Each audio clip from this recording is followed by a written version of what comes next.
Asalaamu calaykum waraxmatullaahi wabarakaatuh. Asxaabey kusoo dhawaada horumari madbaqaaga janal. Waan idin salaamayaa meel kastood kala joogtaan, xilli kastoo idin tahay, waqtigu ha idin wacnaado. Waxaan rajeynayaa inaad khayr iyo barwaaqo ku sugan tihiin. Kulli adduun hawl lagama waaye, wixii hawl iyo dhib jirtana Allah inoo yasiro insha Allah biidnillaahi kariim. Maanta waxaan sameynaynaa burqul ayaan sameysanaynaa. Burqulku dee waa waxaas ama shaciirka la karinayo ee halkii bariiska ama baastada la gelinayo casho iyo qado kii laga dhigaba wuu noqdaa. Burqulka waxaa laga yaabaa dadka qaar inay u haystaan wax isagu iskii u baxa, laakiin maaha waa sareen la kariyey kadib la qalajiyey haddana lasii jajabiyey. Xajmigiisu wuu kala duwan yahay. Sida loo kariyana waa sida bariiska oo kale uunoo si kala duwan unbaa loo kariyaa. Run ahaantii waxaa aad caan ugu yahay burqulku waddanka Turkiga iyo Suuriya ayaa aad looga cunaa. Markaas saas ayaynu insha Allah bal uga faa'iideysan doonaa inaguna. Waddankeena wuu ku cusub yahay san hore u sheegay. Markaa caawa sidan aan u karinayaa haddii Ilaahay ka dhigo. Isla socod wanaagsan insha Allah biidnillaahi kariim. Waxaan rajeynayaa inuu idin cajabin doono haddii Ilaahay ka dhigo. Qof kastana wuxuu doono ayuu raacinayaa hilib, digaag, kalluun, khudaar, wax kasta. Tagno maqligii. Burqulka noocan karinayaa waa noocan kaash cirida ku jirto, isagaana ugu jawdo sareeya ama ugu tayo wanaagsan burquladoo dhan. Laakiin shaciiriyad baan doonayaa inaan ku kordhiyo oo shaciiriyadan caadiga ayaan hayaan doonayaa inaan ku beeriyo. Waayo inta isaga ku jirta in ka siyaadsan ayaan rabaa. Maqligiyaa saliid yar ayaan ku shubay. Saliidu ma badna. Maqliga guntiisa markaan saa u wada gaarsiiyey saliidda waxaan kusoo shubayaa shaciiriyadii caadiga ahayd.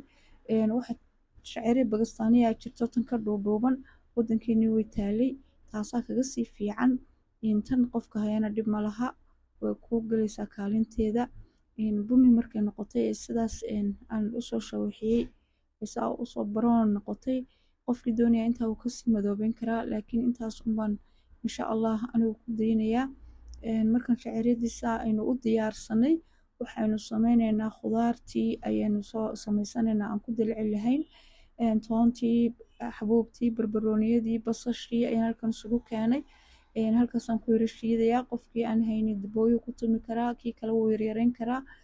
Wataas distii dabku inoo saaran yahay saliid olive yar dabeetana kuma wada shubin khudaartii saad arkaysaan qayb baan ku shubay waayo burqulku ma badno. Kadibna waxaan kusoo shubay in yaroo kaarooya. Kaarooga ad qofkii aan rabin wuu iska dhaafi karaa wax dhiba ma laha. Laakiin intaas yarna waan ku daray anugu. Waxaan kusoo daray baashi shaciiriyadii aan soo baroonka ka soo dhigay. Markaasaan yara daboolay in yar markii hurtana kii kaloon soo maydhay ayaan kusoo shubay burqulkii yacnihii. Markan intaa isku walaaqo ay intaasu haddana insha Allah biidnillaahi kariim. Waxaan kusoo darayaa xawaashkii. Xawaash badan kumaan darin saad arkaysaan kaari yar iyo in yaroo milix yar filfilan ku daray saddexdaas. Xawaashyada badan ma fiicna dheriga la isugu geenaya. Kana xawaash siyaasi badanba ma qaato. Biyihiina waan iga ku shubay biyo kulul bay ahaayeen. Qaar qabuuxda waad ku shubi kartaa dhib male. oo kaas saas inoogu soo bislaaday maasha Allah. Furfur sida bariiska oo kale. Bahashii aan ku kordhiyey shaciirada isla baato qurux weeyaan.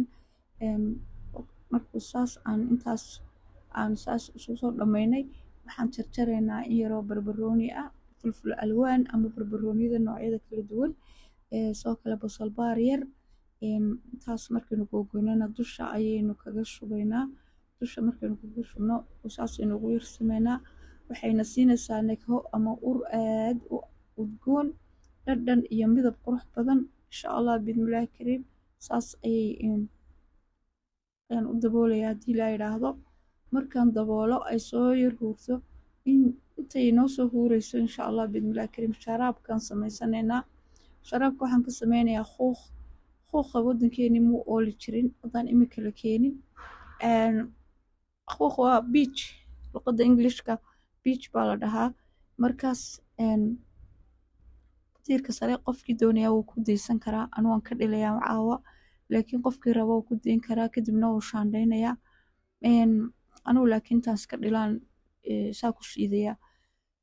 Waxaan distidii baan u soo noqonay, distidii way inoo soo hurtay, waan soo kabseeyey, dabood yar 4 gees ah oo saasaan kusoo kabseeyey, bilaadhkiina waan soo saaray.